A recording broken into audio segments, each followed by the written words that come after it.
السلام علیکم ورحمۃ اللہ۔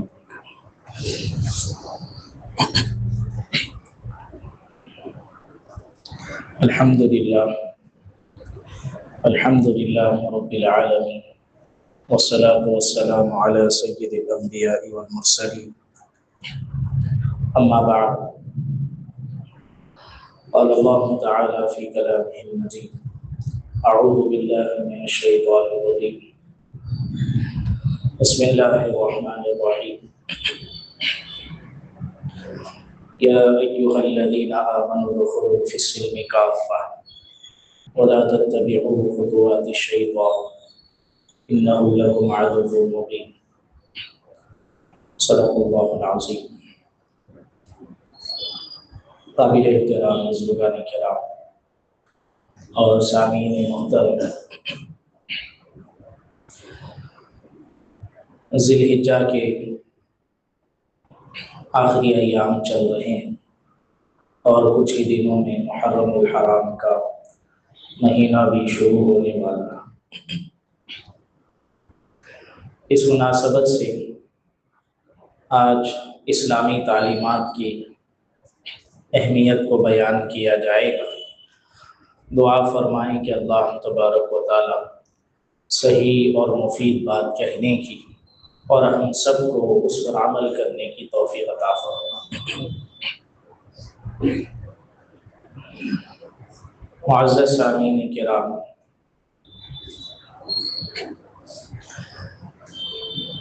یہ جو محرم الحرام کا مہینہ شروع ہونے والا ہے، اس کے بارے میں قرآن مجید میں اللہ جل شانہ نے ارشاد فرمایا ہے کہ اللہ تعالیٰ نے زمین و آسمان کی پیدائش کے وقت ہی 12 مہینوں کی تعداد مقرر فرما دی تھی۔ ان عدۃ الشہور عند اللہ 12 شہرا فی کتاب اللہ یوم خلق السماوات والارض۔ پھر آگے فرمایا منہا اربعۃ حرم، کہ ان 12 مہینوں میں 4 مہینے قابل احترام جنہیں اشہر حرم کہا جاتا ہے۔ فلا تظلموا فیہن انفسکم، اور اللہ تعالیٰ نے حکم دیا کہ ان محترم مہینوں میں اپنے آپ پر ظلم مت کرو۔ یہ جو اشہر حرم ہے، زمانے جاہلیت ہی سے لوگ ان کا احترام کرتے تھے۔ اگر آپس میں جنگیں ہوتی تو جب یہ محترم مہینے شروع ہوتے تو وہ اپنی جنگوں کو روک دیتے تھے، آپس میں قتل و قتال کو ختم کر دیتے تھے۔ ان مہینوں کا احترام ملت ابراہیمی سے چلا آ رہا ہے، بلکہ اللہ تعالیٰ نے زمین و آسمان کی تخلیق کے وقت ہی ان 4 مہینوں کے محترم ہونے کو طے فرما دیا، اور اس میں خاص طور پر یہ حکم دیا کہ ان محترم مہینوں میں آدمی ظلم سے بچے۔ اور ظلم کی ایک شکل یہ ہے کہ آدمی گناہ کرے، کیونکہ گناہ کرنا بھی اپنے آپ پر ایک طرح سے ظلم کرنا ہے۔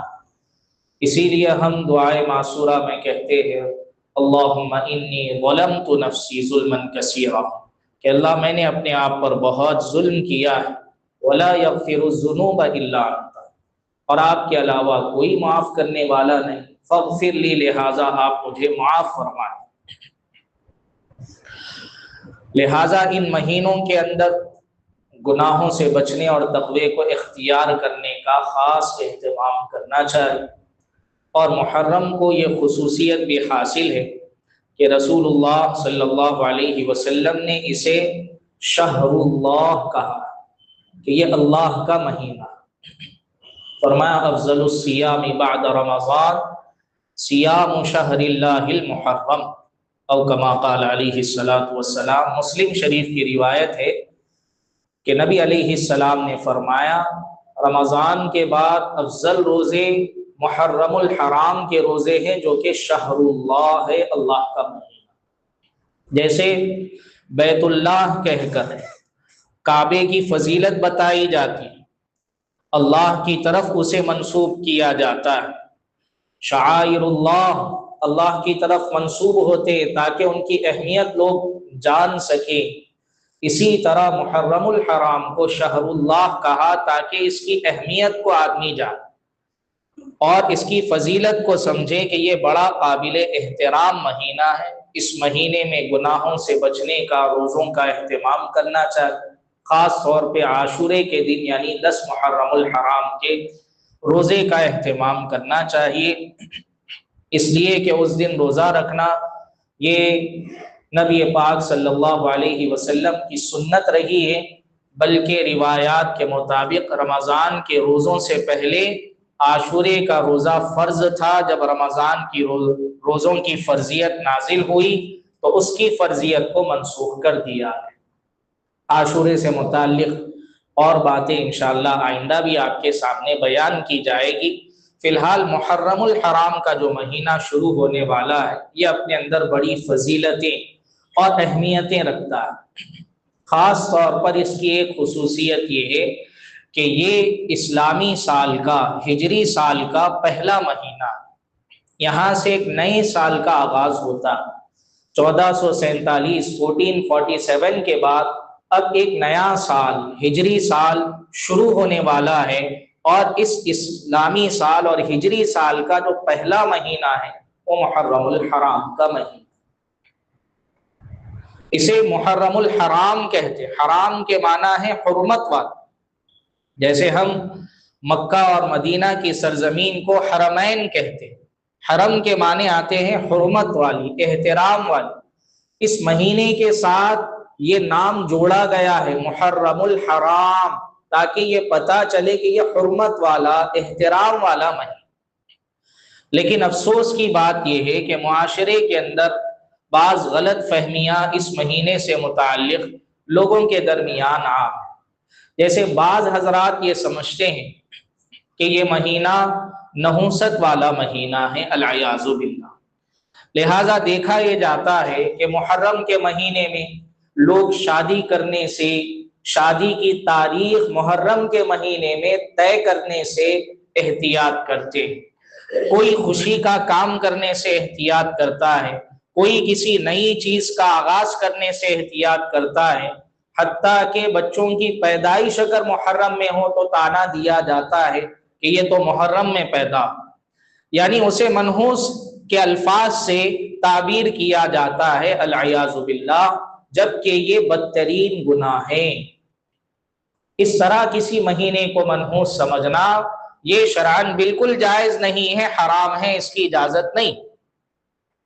نحوستیں مہینوں، دنوں میں یا راتوں میں یا کسی مقام میں نہیں ہے، نحوستیں ابن آدم کے گناہ میں ہوتی، ہمارے گناہوں کے اندر نحوستیں ہوتی ہے جو ہمیں مصیبتوں کی شکل میں گھیر لیتی ہے، ورنہ کسی مہینے کو، وہ مہینہ خاص طور پر جسے اللہ کے نبی علیہ السلام نے شہر اللہ کہا ہو، اللہ کا مہینہ اسے کہا ہو، جسے ہم سب محرم الحرام کہتے ہیں، حرمت والا مہینہ کہتے ہیں، جسے قرآن حرمت والا مہینہ بتا رہا ہے، وہ مہینہ جو اسلامی سال کا آغاز اور بالکل ابتدائی مہینہ ہے، ایسے مہینے کو منحوس سمجھنا یہ سراسر جہالت ہے، بددینی ہے، دینی علم سے ناواقفیت کی ایک علامت۔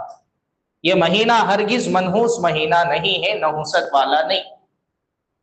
اور بعض حضرات اسے غم کا مہینہ سمجھتے ہیں کہ یہ غم کا مہینہ ہے، جبکہ اسلام میں اس طرح غم اور ماتم کی اجازت نہیں دی گئی کہ ہر سال کسی مہینے کو غم کا مہینہ قرار دیا جائے، اور اس پہ لاجک یہ پیش کی جاتی ہے، دلیل یہ پیش کی جاتی ہے کہ حضرت سیدنا حسین رضی اللہ عنہ کی کربناک شہادت کا جو کربلا میں واقعہ پیش آیا تھا وہ 10 محرم الحرام کو پیش آیا تھا، اس وجہ سے اسے غم کا مہینہ لوگ سمجھتے ہیں اور اس میں سوگ مناتے ہیں، غم کا اظہار کرنے کے لیے زیب و زینت کو ترک کر دیتے ہیں، سیاہ لباس پہنتے ہیں، اور بھی طرح طرح کی رسمیں کی جاتی ہے جس کی شرعاً بالکل اجازت نہیں۔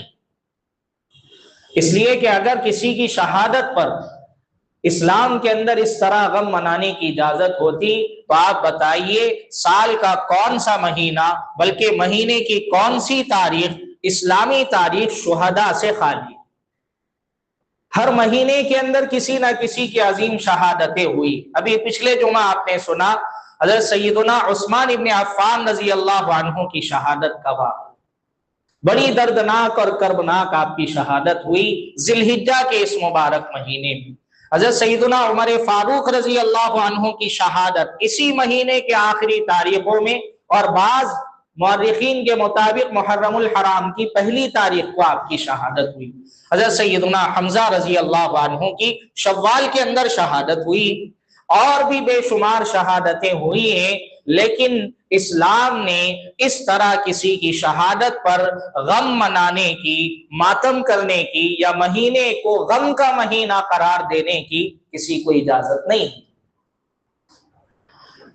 اسلام یہ کہتا ہے کہ شہداء اللہ تبارک و تعالیٰ کے نزدیک زندہ، بل احیاء عند ربہم یرزقون، اللہ انہیں روزی دیتے ہیں جو ان کی شان ہے. اللہ جس طرح چاہتے ہیں انہیں عطا فرماتے ہیں. اس پر اس طرح ہر سال سوگ منانے کی نہ کسی حدیث میں اجازت دی گئی ہے، نہ نبی پاک صلی اللہ علیہ وسلم سے یہ بات ثابت. لہٰذا اس مہینے سے متعلق ان غلط فہمیوں کو ختم کرنے کی ضرورت. عاشورے کا دن یقیناً حضرت سیدنا حسین رضی اللہ عنہ کی شہادت کا دن ہے، لیکن اس کی وجہ سے اسے غم کا دن نہیں کہا جائے گا، بلکہ وہ عظمت والا دن ہے، بڑی تاریخ والا دن ہے.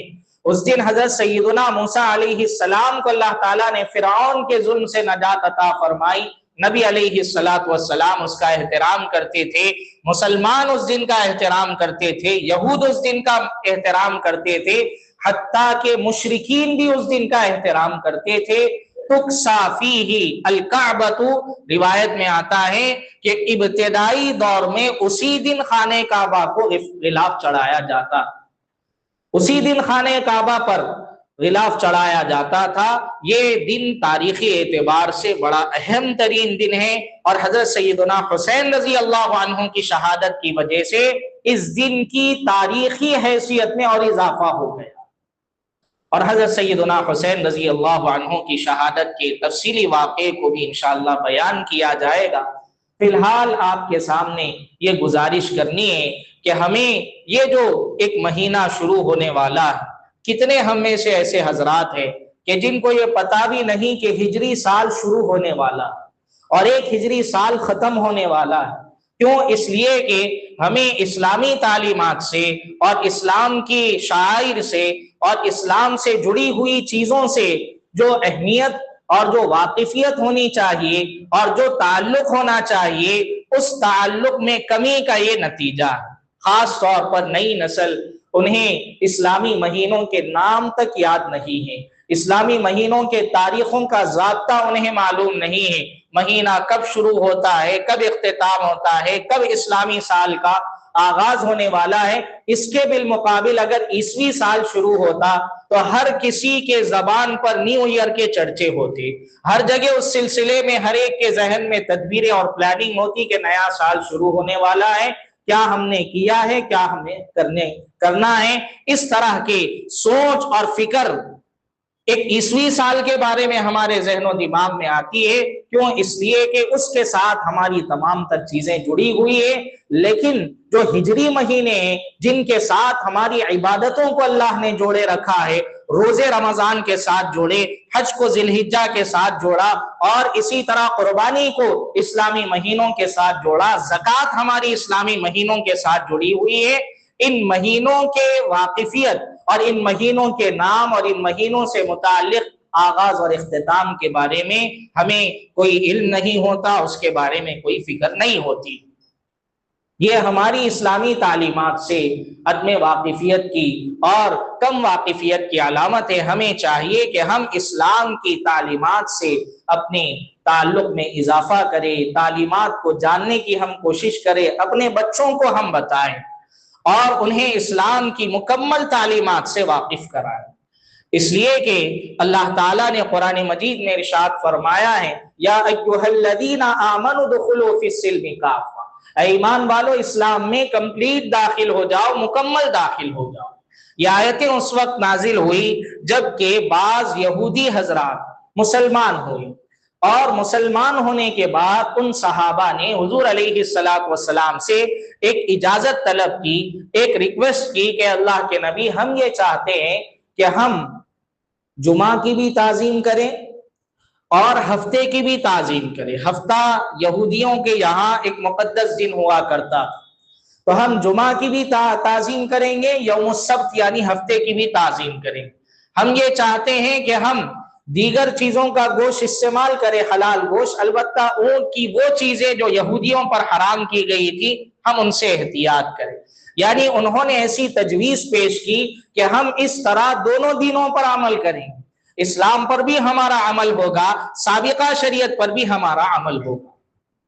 نبی پاک صلی اللہ علیہ وسلم یہ سن کر ناراض ہو گئے، آپ علیہ الصلوۃ والسلام جلال میں آ گئے اور فرمایا کہ اگر آج موسیٰ بھی زندہ ہوتے تو ان کے لیے بھی یہی لازم ہوتا کہ وہ میری شریعت کی پیروی کرتے۔ اللہ تعالیٰ نے اسی شریعت کو اب قیامت تک کے لیے لازم اور ضروری قرار دیا ہے، یہی راہ ہدایت ہے۔ اور اس موقع پر یہ آیتیں نازل ہوئی جس میں یہ بتایا گیا کہ ایمان والو اسلام میں پورے داخل ہو جاؤ، کمپلیٹ داخل ہو جاؤ۔ ایسا نہ ہو کہ تم آدھے یہودی رہو آدھے مسلمان رہو، آدھا تم کسی اور تہذیب پر عمل کرو، کسی اور شریعت پر عمل کرو اور تمہاری آدھی زندگی اسلام کے مطابق گزرے، اس کی اسلام میں اجازت نہیں۔ لیکن آج ہم اپنی زندگیوں کا اگر جائزہ لیتے ہیں تو ہمیں پتہ چلتا ہے کہ ہمارے زندگی کا کچھ حصہ تو ایسا ہے جو اسلامی تعلیمات کے مطابق ہے، اور ایک بڑا حصہ ایسا ہے جو ہمارا اسلامی تہذیب سے، نبی پاک صلی اللہ علیہ وسلم کی مبارک سیرت سے، آقا علیہ الصلوۃ والسلام کے طریقے سے ہٹ کر ہے۔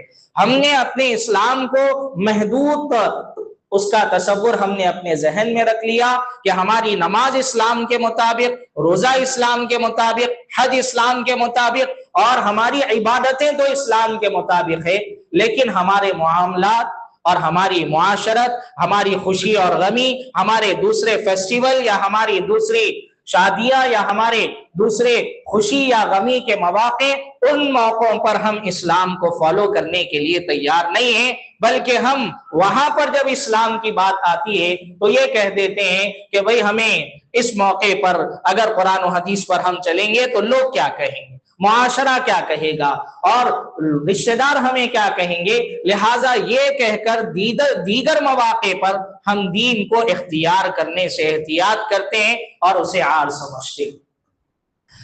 جبکہ ہمیں جہاں عبادتوں کا دین اختیار کرنا ہے، معاملات کا بھی دین اختیار کرنا ہے، معاشرت کا بھی دین اختیار کرنا ہے، اخلاق کا بھی دین ہمیں اختیار کرنا ہے، ہر اعتبار سے دین پر مکمل طور پر عمل کرنے کا نام یہ اسلام ہے۔ اور آمنوا ادخلوا فی السلم کافہ میں اللہ تعالیٰ نے اسی کا حکم دیا ہے کہ اسلام میں کمپلیٹ داخل ہو۔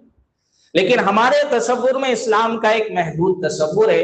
ایک لطیفہ اس سے پہلے بھی آپ نے سنا ہوگا کہ ایک مرتبہ کچھ ایسے لوگ جمع ہوئے کہ جو نابینا تھے، اندھے تھے، جنہیں آنکھوں سے دکھائی نہیں دیتا تھا، لیکن ان کے دل میں خواہش پیدا ہوئی کہ ہم جا کر ہاتھی کو دیکھیں اور ہاتھی کا اندازہ کریں کہ ہاتھی کیسے ہوتا۔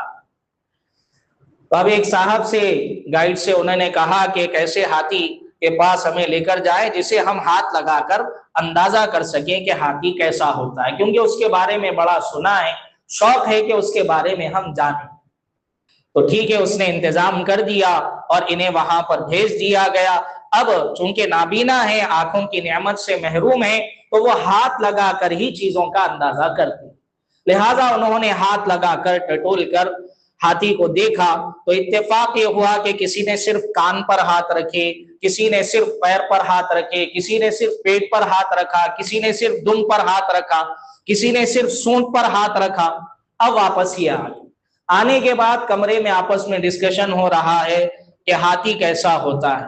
تو ایک نے کہا کہ ہاتھی کیسا ہوتا ہے، کھمبے کی طرح ہوتا ہے، ستون کی طرح ہوتا ہے۔ کیوں؟ اس لیے کہ اس نے صرف ٹانگ کو پکڑا تھا اور جو ہے پیر ہی کو ٹٹولا تھا، اور اسی کو اس نے پورا ہاتھی سمجھ لیا۔ دوسرے نے کہا کہ نہیں، کھمبے کی طرح نہیں ہوتا ہے، ہاتھی تو پنکھے کی طرح ہوتا ہے۔ کیوں؟ اس لیے کہ اس نے صرف کان پر ہاتھ لگائے تھے، کان کو ٹٹولا تھا، تو اس نے سمجھا کہ یہی پورا ہاتھی ہے۔ کسی نے کہا کہ نہ کھمبے کی طرح ہوتا ہے نہ پنکھے کی طرح ہوتا ہے، پائپ کی طرح ہوتا ہے۔ کیوں؟ اس لیے کہ اس نے سونٹ کا جائزہ لیا تھا اور سونٹ کو پکڑا تھا، تو جس نے جس حصے کو پکڑا ٹٹولا، اس نے اسی کو مکمل ہاتھی سمجھ لیا اور ایک تصوراتی اپنے ذہن میں ایک تصویر بنا لی کہ ہاتھی اس طرح ہوتا ہے۔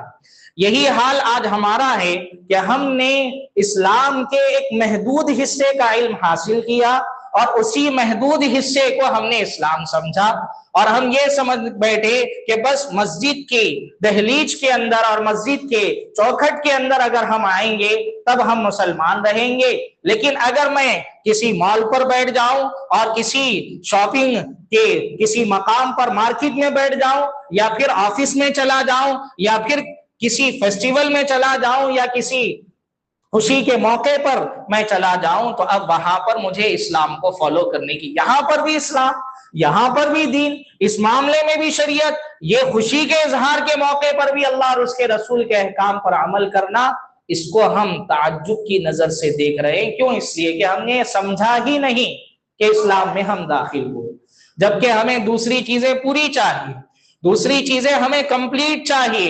اگر کسی آدمی کو سیلری ملنے میں کمی ہو جائے اور آدھی سیلری ملے، تھوڑی سیلری ملے، اگر اس سے پوچھا جائے کہ بھائی کتنی تنخواہ ملی، تو کہے گا کہ تنخواہ نہیں ملی۔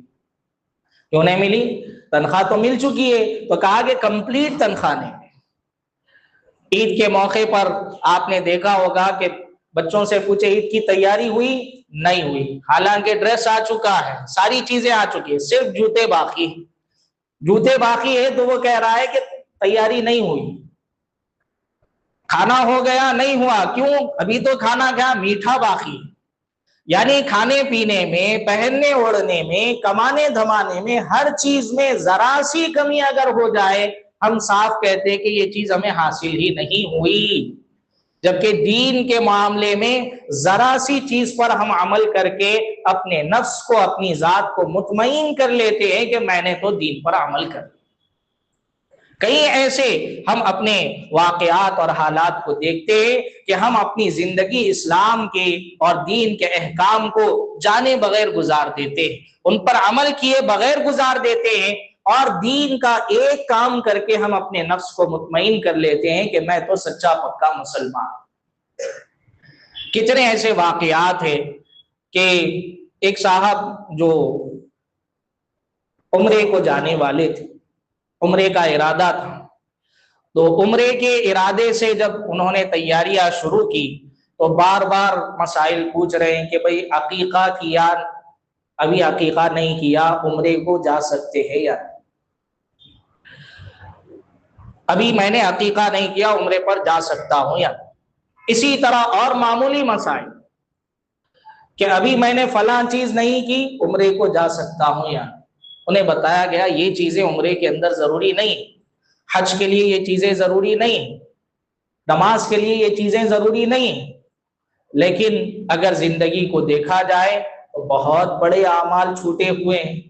بہن کی میراث کا حق چھوٹا ہوا ہے، کسی کا قرض لیا ہے، اس قرض کی ادائیگی باقی ہے، کسی کا حق دبایا ہے، اس کے حق کو ادا کرنا باقی ہے، کسی کو تکلیف پہنچایا ہے، اس سے معافی مانگنا باقی ہے، کسی کی بے عزتی کی ہے، اس سے معافی مانگنا باقی ہے، رشتے ناطے کو توڑ رکھا ہے، اسے جوڑنا باقی ہے، غیر ضروری چغلیوں کے ذریعے دو آپس میں ملنے والوں کو دور کر دیا ہے، ان میں نفرتیں پیدا کر دی ہے، ان کو جوڑنا باقی ہے۔ ایسے کام جو معاملات کی قبیل سے ہے، نہ اس کی اصلاح کی فکر ہوتی ہے، نہ ہم اسے دین اور شریعت سمجھتے ہیں، اور نہ اسے درست کرنے کی ہمیں فکر ہوتی ہے۔ جبکہ نبی پاک صلی اللہ علیہ وسلم نے فرمایا کہ 3 چیزیں کل قیامت کے دن عرش کے نیچے ہوگی، یعنی اللہ تعالیٰ انہیں خاص مقام دیں گے، 3 چیزیں عرش کے نیچے ہوگی۔ ان میں سب سے پہلے فرمایا القرآن، قرآن عرش کے نیچے ہوگا، وَهُوَ يُحَاجُّ، اور وہ کیا کرے گا؟ حجت کرے گا، بندوں سے جھگڑا کرے گا۔ اگر اس کا حق ادا کرنے والا ہے تو اس کے حق میں سفارش کرنے کے لیے جھگڑا کرے گا، اور اگر کوئی اس کے حق کو ضائع کرنے والا ہے تو پھر اس کے خلاف میں حجت کرے گا، اور اس کے خلاف میں اللہ تعالیٰ سے شکایت کرے گا۔ وہ شخص جو قرآن کا حق ادا نہ کرے، ہم دیکھ لیں کہ ہمارا قرآن سے کتنا تعلق ہے، اس کی تلاوت سے اور اس کے فہم سے اور قرآن کریم کے پر عمل کرنے سے، اس کے پیغام کو عام کرنے سے ہمارا کتنا تعلق ہے۔ دوسرے نبی علیہ الصلوۃ والسلام نے فرمایا امانت داری، امانت داری عرش کے نیچے کھڑی ہوئی ہو۔ امانت داری کا مفہوم ہم یہ سمجھتے ہیں کہ کوئی ہمارے پاس کوئی چیز رکھا دے، اب وہ ہمارے پاس امانت، یقیناً یہ امانت ہے۔ اس امانت کے علاوہ امانت کا ایک بہت وسیع مفہوم ہے، اتنا وسیع مفہوم ہے کہ پورے اسلام کو گھیرا ہوا ہے، پورے دین کو گھیرا ہوا ہے۔ اسی لیے نبی علیہ الصلوۃ والسلام نے فرمایا لا ایمان لمن لا امانت لہ، کہ جس کے پاس امانت داری نہیں اس کے پاس ایمان ہی نہیں ہے۔ امانت داری ہم نے بہت محدود سمجھی ہے کہ کوئی مال رکھائے، پیسہ رکھائے، کوئی چیز رکھائے، گاڑی رکھائے، اس کی ہمیں حفاظت، یہ بھی امانت ہے۔ لیکن امانت کا اصل مفہوم یہ ہے کہ جو ذمہ داری اللہ تعالیٰ نے ہمیں عطا کی ہے، جو حق اللہ تعالیٰ نے ہماری گردن پر رکھا ہے، چاہے وہ حق ہمارے ماں باپ کا ہو، چاہے وہ ہمارے بھائی بہنوں کا ہو، چاہے وہ ہمارے رشتہ داروں کا ہو، چاہے ہمارے بیوی بچوں کا ہو، چاہے ہمارے دوست و احباب کا ہو، چاہے ہم کسی جگہ ملازم ہو تو کمپنی کا یا اس کسی مقام اور ادارے کا ہمارے ذمے حق ہو، جو حق بھی ہمارے ذمے ہیں وہ حق ہمارے لیے امانت ہے۔ اگر ہم اسے ادا کر رہے ہیں ہم امانت دار ہیں، اگر اس میں ہم ڈنڈی مار رہے ہیں، کمی کر رہے ہیں، یہ بھی خیانت۔ حتیٰ کہ کوئی عہدہ ہمارے پاس آئے، کسی عہدے کے بارے میں ہم کسی آدمی کا انتخاب کریں، صحیح آدمی کا انتخاب کرنا یہ امانت داری ہے، اور غلط آدمی کا انتخاب کرنا یہ امانت داری کے خلاف ہے۔ قرآن میں اللہ تعالیٰ نے فرمایا ان اللہ یأمرکم ان تؤدوا الامانات الی اہلھا۔ یہ آیت کب نازل ہوئی؟ اس وقت جبکہ فتح مکہ کے موقع پر نبی پاک صلی اللہ علیہ وسلم کے ہاتھ میں خانہ کعبہ کی چابی تھی۔ اللہ کے نبی علیہ السلام اگر چاہتے تو جسے چاہے وہ چابی دے سکتے تھے، ہر قبیلہ اس کا منتظر تھا، لیکن جو شیبی خاندان پہلے سے خانہ کعبہ کا کلید بردار تھا، چابی رکھنے والا تھا، اللہ کے نبی علیہ السلام نے انہی کے حوالے کی اور فرمایا ان اللہ یأمرکم ان تؤدوا الامانات الی اہلھا۔ اللہ تعالیٰ ذمہ داری کو اس کے اہل تک حوالے کرنے کا حکم دیتے ہیں، اسی کو امانت کہا گیا ہے۔ تو امانت داری بھی عرش کے نیچے کھڑی ہوئی ہوگی، اور صلہ رحمی بھی کھڑی ہوئی ہوگی، رشتہ داری بھی کھڑے ہو کر اعلان کرے گی کہ جس نے مجھے جوڑا اللہ اسے جوڑ دے، جس نے مجھے توڑا اللہ اسے توڑ دے۔ تو رشتہ داری میں بھی ہمیں دین اختیار کرنا ہے، معاملات میں بھی ہر چیز کے اندر ہمیں دین اختیار کرنا ہے، تبھی جا کر ہم اسلام میں پورے کے پورے داخل ہوں گے۔ اللہ تبارک و تعالیٰ کہنے سننے سے زیادہ عمل کی توفیق عطا فرمائے۔ آمین وآخر دعوانا ان الحمد للہ رب العالمین۔